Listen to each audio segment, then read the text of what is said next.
Hello दोस्तों, आज की हमारी कहानी है बुढ़ापे का सहारा कौन है, बेटा है या बेटी।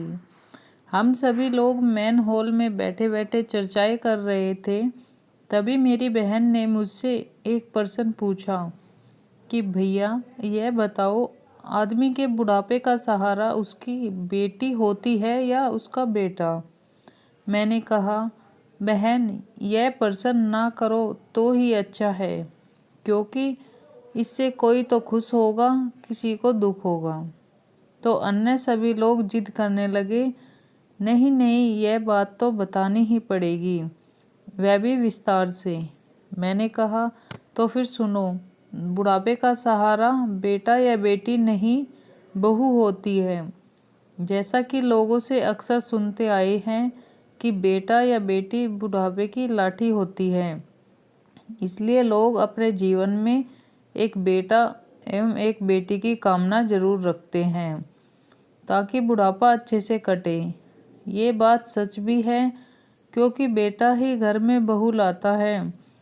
बहू के आ जाने के बाद एक बेटा अपनी लगभग सारी जिम्मेदारी अपनी पत्नी के कंधे पर डाल देता है और फिर बहू बन जाती है अपने बूढ़े सास ससुर की बुढ़ापे की लाठी।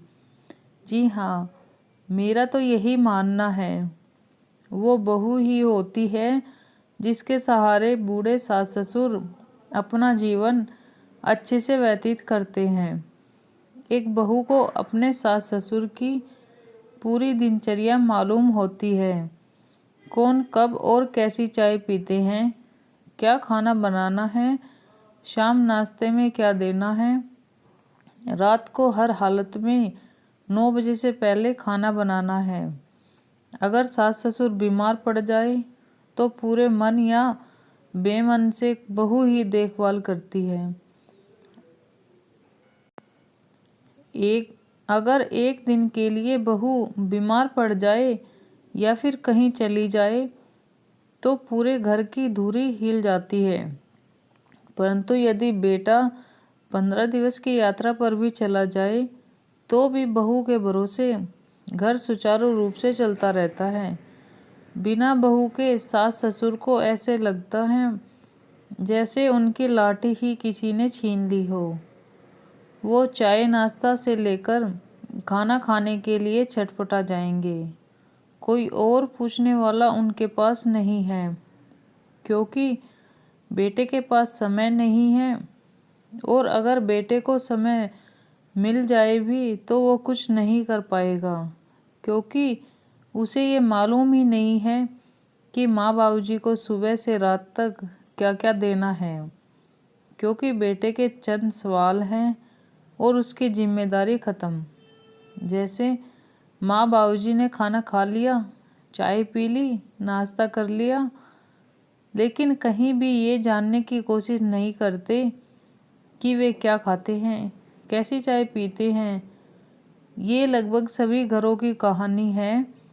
मैंने तो अधिकतर ऐसी बहुएं देखी हैं जो अपनी सास की बीमारी में तन मन से सेवा करती हैं। इसलिए मेरा मानना है कि बहू ही होती है बुढ़ापे की असली लाठी।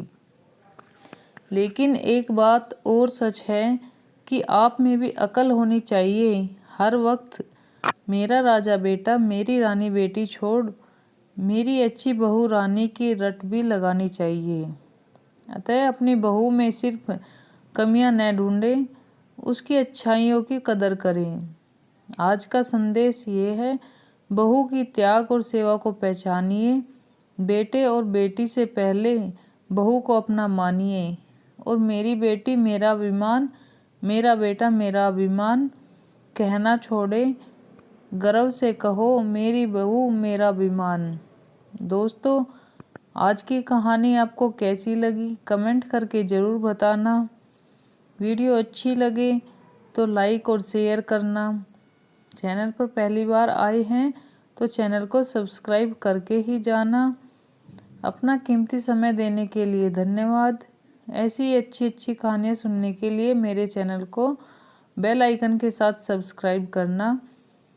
मिलते हैं किसी नई वीडियो के साथ, तब तक के लिए बाय बाय।